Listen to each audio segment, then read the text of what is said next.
Muy buenas con todos aquellos que vienen siguiendo nuestras redes sociales. Este es su programa de debate y controversias con Chino y Achito.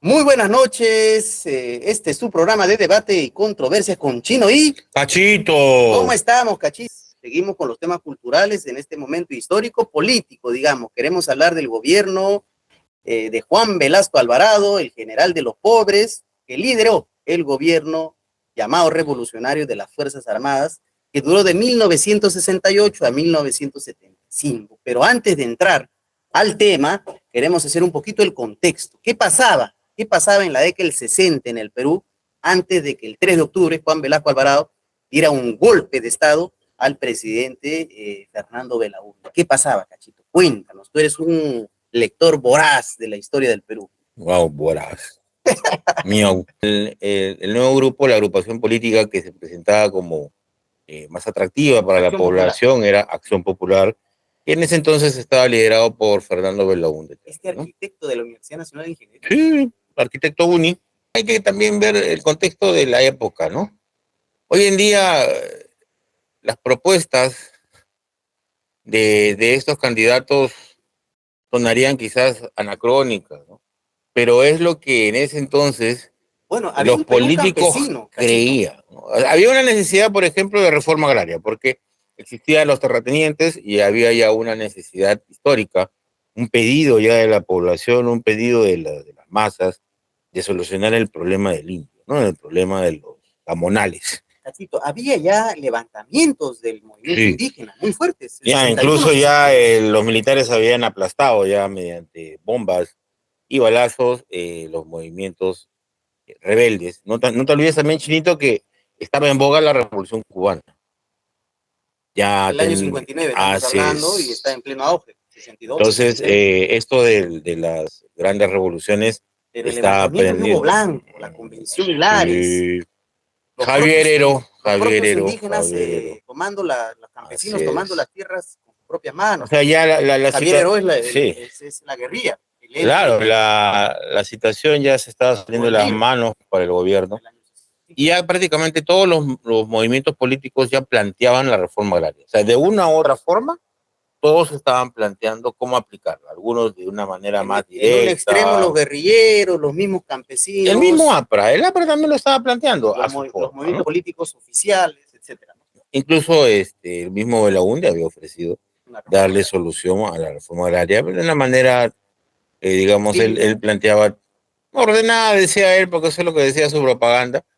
Y sobre todo, había un enfoque muy nacionalista, porque estamos hablando de un Perú muy nacionalista, en el cual todos los partidos, incluyendo el de Belaúnde, planteaba el desarrollo industrial como la manera para salir de la crisis, la manera de sacar adelante el país, ¿no? En un modelo llamado de sustitución de importaciones. Era lo que la CEPAL planteaba oficialmente para América Latina. ¿Qué era lo que hacía Europa en ese entonces? Una Europa destruida que en la década del 60 empezaba a reconstruirse a partir de industrialización, y ese modelo lo estaban tomando todos los partidos políticos de la época. Es curioso que muchos de esos políticos de ese entonces son los padres de muchos partidos que hoy abogan por todo lo contrario, ¿no? Es algo raro realmente, Chino, que ser dependiente. Sí, que ahora pues lo que se busca es ser pues un parásito de Estados Unidos, de China. Pero avancemos, Cachito, cuando en ese entonces la política, los políticos de esa época planteaban más bien un país totalmente independiente, industrializado, desarrollado. Bueno, han cambiado bastante las cosas, ¿no? Y los jóvenes ya ni siquiera tienen ni idea de las propuestas de esa época, ¿no? Porque cada vez que ahora tú propones eso... Ni de la época ni de la hora. Porque si ahora tú lo propones... O sea, Belaúnde, parece mentira, proponía, por ejemplo, que tenían que fabricarse carros en el Perú. Hoy en día tú pones esto acá y te llaman rojo, o te dice estás loco, más barato sale traerlo de México. Es una propuesta liberal, ¿no? Sí, es una propuesta capitalista normal, ¿no? Y Belaúnde la propone y se impone en las elecciones. Claro. Se hace presidente el 28 de julio del 63 Le criticaron mucho, por ejemplo, que sea tibio con el tema de la reforma agraria, ¿no? No la implementó en el cronograma que él había propuesto. Hay un personaje conocido, llamado Ricardo Letts. Así el loco es. Ricardo Letts era parte de Acción Popular. Así es. Y él lo critica por justamente no ser lo suficientemente radical, ¿no? Y por ahí también estaba un conocido, Kuczynski.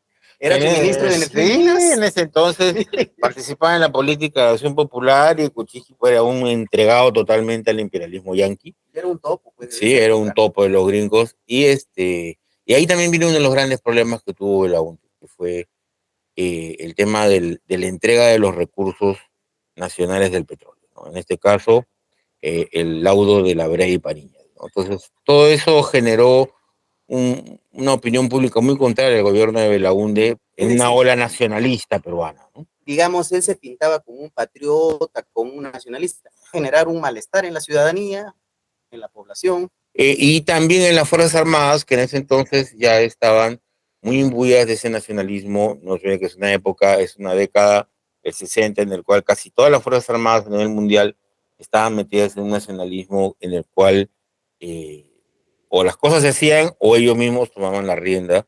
Como problema, paréntesis, ¿no? También nada más ahí habría que hablar del CAEN, ¿no? El CAEN desde la década del 50, si no me equivoco, con el coronel Marín a la cabeza, que ya habían empezado a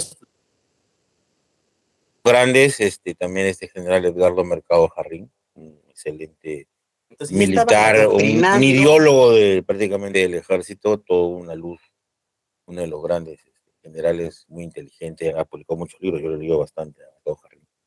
Digamos, estaban adoctrinando, capacitando, digamos, teorizando de cómo... Las Fuerzas Armadas tenían un enfoque nacionalista. Ellos decían, bueno, si este país va a salir adelante hay que buscar los modelos que están generando desarrollo, y miraron principalmente pues a los modelos europeos que buscaban en ese entonces el estado de bienestar, que ahora más o menos lo han conseguido, ¿no? Ese estado de bienestar que ahora aquí dicen que no lo han conseguido, ¿no? Muchos de ustedes acá, los que están en Chino y Cachito viéndonos, no entienden muy bien lo que es estado de bienestar, los más jóvenes. El estado de bienestar en Europa, para los que al toque nomás lo entiendan, significa educación gratuita. En Francia, sí, la mejor universidad de Francia. ¿El sistema de salud gratuito? Es gratuita. O sea, tú vas, estudias. Nadie en Francia va a poner en duda la educación gratuita de sus mejores universidades nacionales.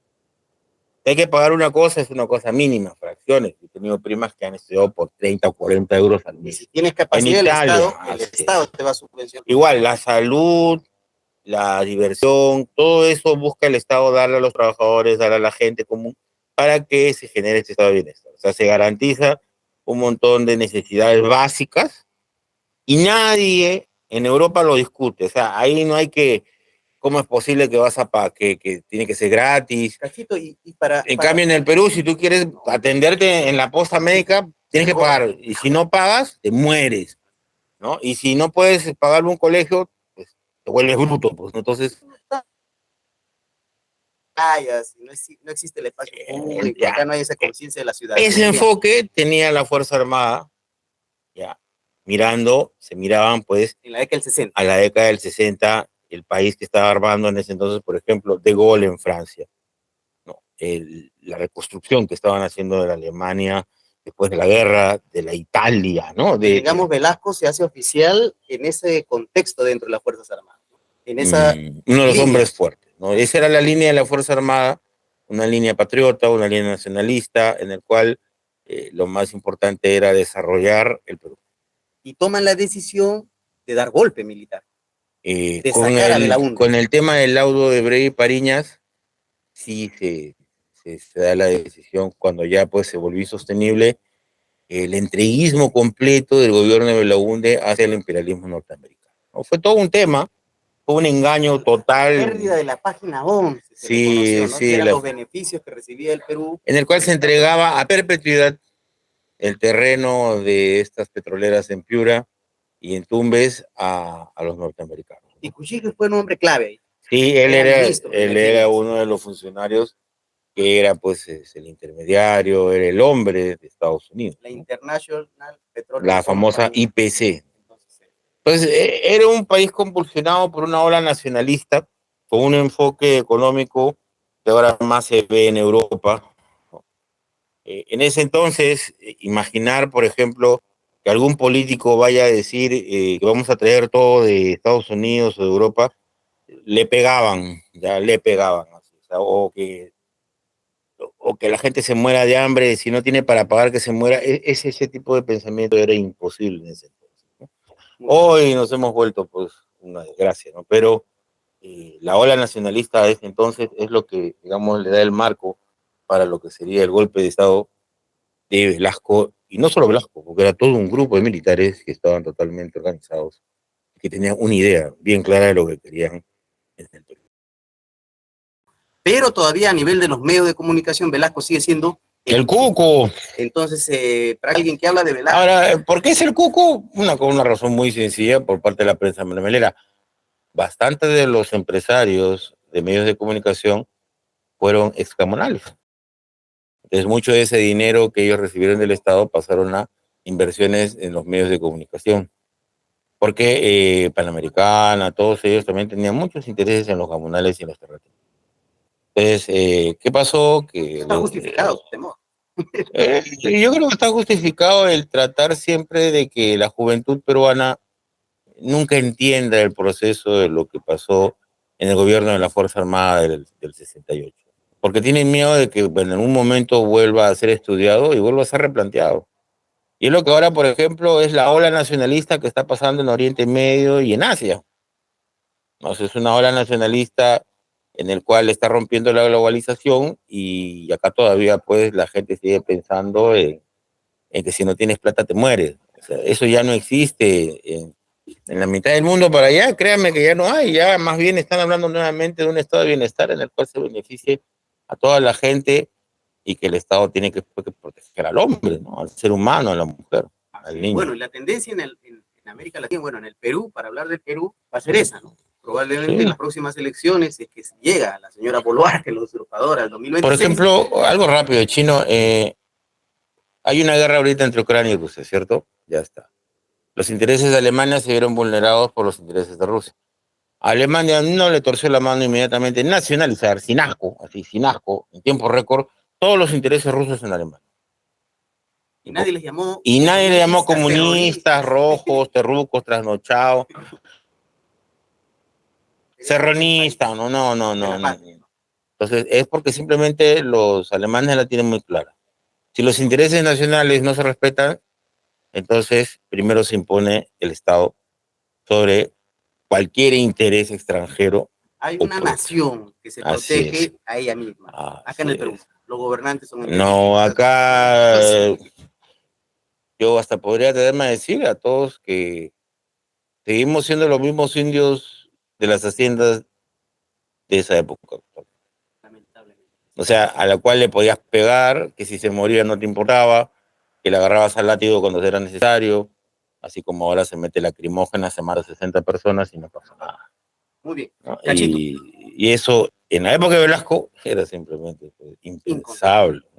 Impensable una política así. Por más allá de que haya un golpe militar, etc. Que haya tenido éxito o que haya fracasado las políticas económicas de Velasco, es una cuestión de discutirlo en un cachito, un chino cachito sobre este tema. Pero hay que estudiarlo, no hay que dejarse engañar, no hay que dejarse embaucar por esta prensa mermelera abyecta totalmente a los grupos de poder. No tengamos temor de pronunciar el nombre Velasco y el gobierno de las Fuerzas Armadas del 68. Y entonces repasemos qué pasó, ya habrá momento para mayores detalles. Cachito, el tiempo siempre nos gana. Así es, el tiempo Tú sabes que nos tortura. Así es. Entonces, nos despedimos, hasta la próxima. No se olviden poner su like, no se olviden síguenos en las redes sociales, no te olvides. Y lo más importante, la verdad, es la verdadera libertad. Cuídense mucho. Chao.